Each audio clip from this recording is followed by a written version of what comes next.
Morgellons disease is a disease where people, is it Morgellons? Is that what it's called? But you're saying something you didn't even think about before. Yeah, I thought it was bullshit before because I'd read that it was bullshit. And talking to a doctor who had Morgellons, who explained to me that there's some sort of neurotoxic effect of Lyme disease, and that everyone who has Morgellons also has Lyme disease. Damn. Although Morgellons disease was initially considered to be a delusional disorder, recent studies have demonstrated that the dermopathy is associated with tick-borne infection, that the filaments are keratin and collagen in composition, and that they result from proliferation of keratinocytes and fibroblasts in the epidermis.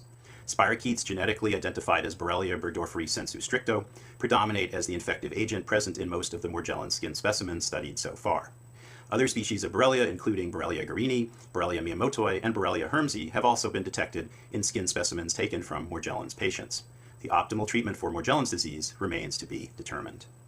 What was I saying? Morgellons disease. That is a real disease. That this Morgellons disease is what it is Lyme disease. There's a bunch of pathogens that come with Lyme disease. You know, it's not just the Lyme disease. It's not like a pure one, you know, like a 1 or a 0. You have it or you don't. Yeah, I know. Now, the same CDC study showed that this Morgellons disease is most often seen in white middle-aged women. Why? That's a good question.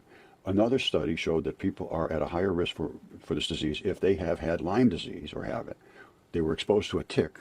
All right, this is the key. The tick. The blood testing, they were bitten by a tick. Or they have hypothyroidism.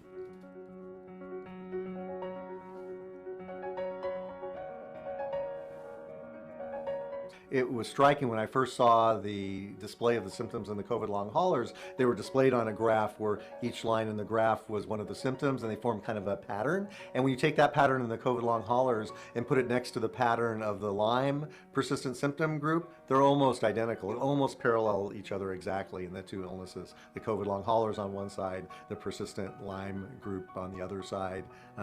It's remarkable.